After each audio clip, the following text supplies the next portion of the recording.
Hello friends, welcome to my YouTube channel learn with us. दोस्तों, आज हम लोग बीएससी सेकेंड ईयर के फिजिकल केमिस्ट्री के चैप्टर थर्मोडायनेमिक्स को कवर करेंगे, जिसमें हम लोग इस चैप्टर को समराइज करेंगे और कुछ एमसीक्यू क्वेश्चंस करेंगे और मोस्ट इम्पोर्टेंट न्यूमेरिकल प्रॉब्लम करेंगे, जो आपके एग्जाम में एक या दो जरूर देखने को मिलेगा आपको। ठीक है, तो आप लोग इस वीडियो को जरूर देखिए, क्योंकि इसमें से न्यूमेरिकल प्रॉब्लम आपको एग्जाम में आएगा। ठीक है, तो चलिए हम लोग देखते हैं वीडियो को और पहले इस चैप्टर को हम लोग समराइज करते हैं कि क्या क्या टॉपिक है। ठीक है, चलिए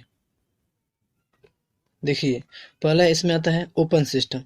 तो ओपन सिस्टम क्या होता है कि a system which can able to exchange its both the energy and matter with surrounding. ये कह रहा है कि सराउंडिंग के साथ एनर्जी और मैटर को एक्सचेंज जो सिस्टम करता है ना, उसे ओपन सिस्टम कहते हैं। ठीक है, क्लोज सिस्टम क्या होता है, ये एनर्जी को एक्सचेंज करता है लेकिन मैटर को एक्सचेंज नहीं करता है, किससे, सराउंडिंग के साथ। तो इसे हम बोलते हैं क्लोज सिस्टम। एक्सटेंसिव प्रॉपर्टी क्या होता है, तो एक्सटेंसिव प्रॉपर्टी आप लोग पढ़े होंगे कि एक्सटेंसिव प्रॉपर्टी दोस्तों ये एक प्रकार का सिस्टम का प्रॉपर्टी होता है जो सिस्टम में उपस्थित केमिकल स्पीसीज के अमाउंट और साइज पर निर्भर करता है। ठीक है, तो इसे बोलते हैं एक्सटेंसिव प्रॉपर्टी। तो देखिए, ये आप लोग याद रखिए, इसके एग्जांपल, ये एग्जांपल आ सकता है, पूछेगा कि इनमें से कौन सा एक्सटेंसिव प्रॉपर्टी को रखता है। तो volume, heat, capacity, mass, surface area, enthalpy, entropy, free energy. ठीक है, इतना आप लोग याद कर लीजिए। चलिए देखते हैं आगे। आगे है आपका इंटेंसिव प्रॉपर्टी। तो इंटेंसिव प्रॉपर्टी वो होता है जो एक प्रकार का सिस्टम का प्रॉपर्टी होता है जो सिस्टम में प्रेजेंट जो होता है केमिकल स्पीसीज, उसके साइज एंड अमाउंट पर निर्भर नहीं करता है, तो उसे बोलते हैं इंटेंसिव प्रॉपर्टी। ठीक है, तो इसका जो एग्जांपल है ये भी आप लोग याद कर लीजिए, ये भी आप लोग को एग्जाम में अगर आ जाएगा तो आप लोग कर लीजिएगा। टेम्परेचर हो गया, मोलर हीट कैपेसिटी हो गया, density, pressure, surface tension, dielectric specific heat capacity. ठीक है, आप लोग याद कर लीजिए। नेक्स्ट देखते हैं, आपका नेक्स्ट है आइसोथर्मल प्रोसेस। तो दोस्तों, आइसोथर्मल प्रोसेस में जो होता है टेम्परेचर, ये क्या होता है, कांस्टेंट होता है। तो डेल्टा टी बराबर 0। एडियाबैटिक प्रोसेस, तो एडियाबैटिक प्रोसेस में क्या होता है, हीट कांस्टेंट होता है। तो डेल्टा क्यू बराबर 0। आप दोस्तों आप लोग समझ रहे हैं, डेल्टा मतलब T2 - T1, ठीक है, बराबर 0। आप लोग समझ रहे होंगे। ठीक है, चलिए नेक्स्ट देखते हैं। नेक्स्ट है आपका आइसोबेरिक प्रोसेस। तो इसमें आपका प्रेशर क्या होता है, कांस्टेंट होता है। तो डेल्टा पी बराबर 0। और देखते हैं आगे आइसोकोरिक प्रोसेस। तो इसमें क्या होता है, वॉल्यूम क्या होता है, कांस्टेंट होता है। तो डेल्टा वी बराबर 0। ठीक है, तो चलिए और नेक्स्ट देखते हैं। नेक्स्ट है साइक्लिक प्रोसेस।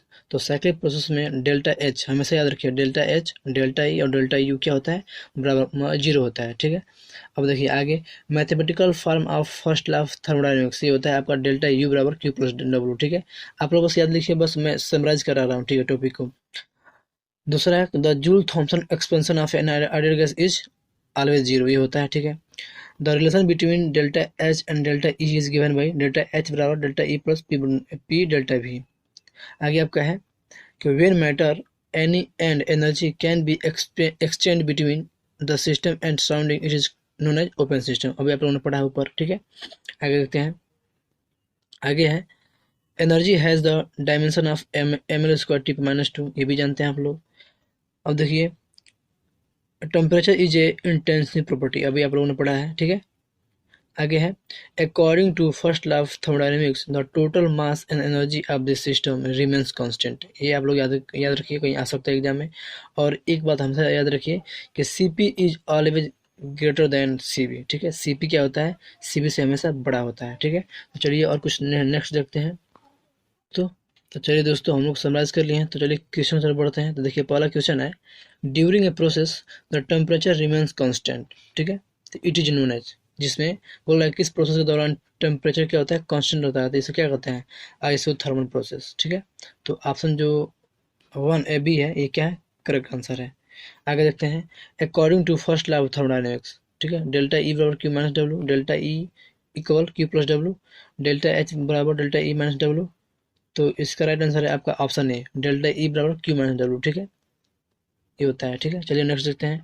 आपका नेक्स्ट है the work done during an isothermal expansion of n moles of an ideal gas is given by. बड़ा अच्छा क्वेश्चन है दोस्तों, ये तो पक्का है, इस पे ना सवाल पक्का आएगा। ठीक है, हम लोग इसी पे सवाल करेंगे। ठीक है, देखिए कौन सा इसमें फार्मूला सही है? देखिए ये बोला W=NRT log V1/V2, कभी नहीं होगा, क्यों? देखिए इसमें होता है ना W=NRT log V2/V1 होता है, ठीक है, V2 ऊपर होता है, V1 नीचे होता है, तो देखिए कौन इसमें है, ये है option B is the correct answer. लेकिन दोस्तों देखिए एक और होता है फार्मूला आपका इसी में, W=NRT log P1/P2। देखिए यहाँ पे दिख रहा है ना, तो देखिए ये क्यों गलत है? गलत इसलिए है ना, P1 इसमें ऊपर होता है, P2 नीचे होता है, इसलिए गलत दे दिया है, ठीक है, समझ में आ रहा है आपको?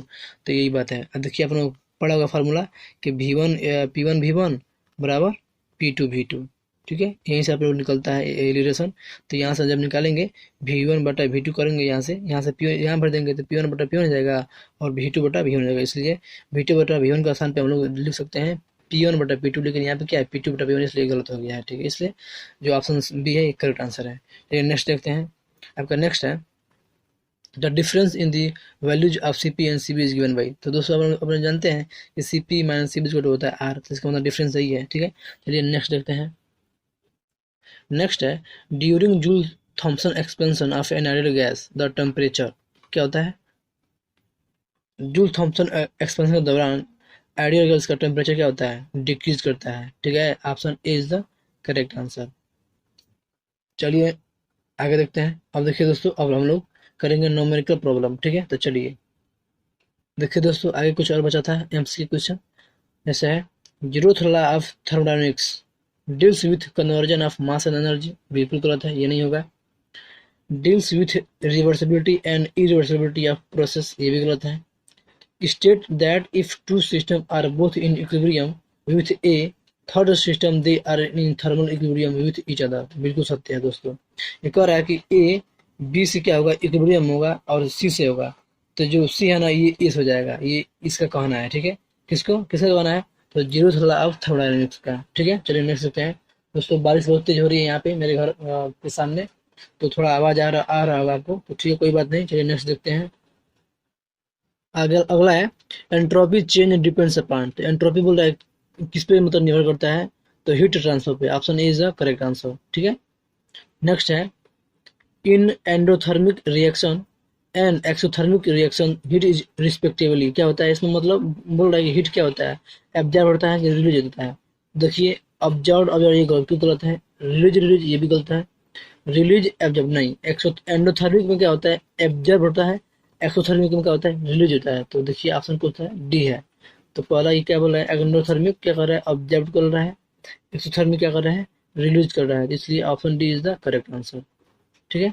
तो चलिए हम लोग चलते हैं अब न्यूमेरिकल प्रॉब्लम पे, ठीक है। चलिए देखिए बड़ा अच्छा क्वेश्चन है दोस्तों, ऐसा क्वेश्चन आपके एग्जाम पक्का देखने को मिलेगा। देखिए एक और है calculate the work that must be done at 25 degree Celsius on 2 moles of CO2 to compress them from a volume of 20 litres to a volume of 1 litre, ठीक है। देखिए कितना अच्छा क्वेश्चन है। V1 क्या बोल रहा है, V1 बोल रहा है 20 लीटर, देखिए आप दिया 20 लीटर, और V1 क्या है 1, ठीक है। टी दिया है 25 डिग्री सेल्सियस, इसका मतलब 298 केल्विन। कैसे? 273 में जब ऐड करेंगे 25 तो आपका आ जाएगा 298, और आर होता है आपका 2, ठीक है। तो अब बस आपको क्या करना है, फार्मूला पर रखना है। तो डब्ल्यू इक्वल होता है 2.303 NRT log V2/V1, नहीं होता है इसका फार्मूला। तो 2.303 होगा इंटू एन तो दिया नहीं है, इसका मान 1 दिया है, क्या दिया है देखिए इसमें दिया हुआ एन का मान, एन का मान हाँ 2 मोल दिया है, देखिए यहाँ पे दिया है 2 मोल, ठीक है, यहाँ पे देखिए, ठीक है 2 मोल दिया है। तो यहाँ पे होगा 2, और 298 टी का स्थान पे आर के स्थान पे 2, और log V2 का स्थान पे V1, और 1 हो गया, V1 का स्थान पे 20 हो गया। अब इसी को हम लोग करेंगे कैलकुलेट, दिया जाएगा आपका 3571.47 कैलोरी, ठीक है। चलिए देखते हैं नेक्स्ट देखते हैं। आपका नेक्स्ट है calculate the work done during isothermal expansion of 1 mole of an ideal gas from 10 atm to 1 atm at. देखिए देखिए दोस्तों ये दे दिया प्रेशर में आपका, ठीक है। अब बोल रहा है 1 मोल, इसका मतलब एन नंबर दिया 1, ठीक है। An ideal 10 atm to 1 atm, इसका मतलब P1 दिया है 10 atm और P2 क्या दिया है 1 atm, और आर टी क्या दिया है टेम्परेचर।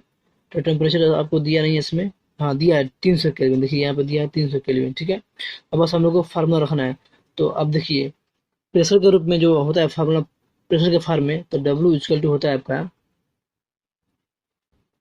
2.303 RT log P1/P2। ठीक है, यहाँ पे देखिए, यहाँ पे क्या था, V2/V1 था, यहाँ पे V2/V1 था, लेकिन इस बार ना P1/P2 हुआ। ठीक है, प्रेशर के फॉर्म में P1/P2 होता है। ठीक है, तो अब बस मान रखना है, तो मान रखेंगे तो यहाँ पे हो गया एन के मान 1 हो गया, आर के मान 2 हो गया और टी के मान 300 और लाग P1 का मान 10/1। तो लाग 10 का मान कितना होता है, 1 होता है, हमेशा याद रखिए, लाग 1 का मान 1 होता है।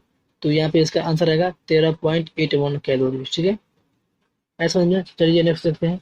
आपका नेक्स्ट है, ये रहा आपका next, calculate the work required to compress reversibility 2 moles of an ideal gas from a volume of 50 liters to a volume of 10 liters at temperature degree Celsius. तो सेम ऐसे ही लगाना है। ठीक है, फार्मूला आपको रखना है, ये पे यहाँ पे क्या किया, ये डायरेक्ट रख दिया फार्मूला पे और लगा दिया है। तो इसका आंसर आ रहा है 1757.9 कैलोरी। ठीक है, इसी तरह आपके एग्जाम में 1 या 2 क्वेश्चन देखने को मिलेंगे। ठीक है, तो उम्मीद है कि ये वीडियो आपको अच्छा लगा होगा। तो अच्छा लगा हो तो मेरे चैनल को सब्सक्राइब एंड वीडियो को लाइक, कमेंट एंड शेयर जरूर कीजिएगा। थैंक यू दोस्तों फॉर वॉचिंग माय वीडियो। जय हिंद।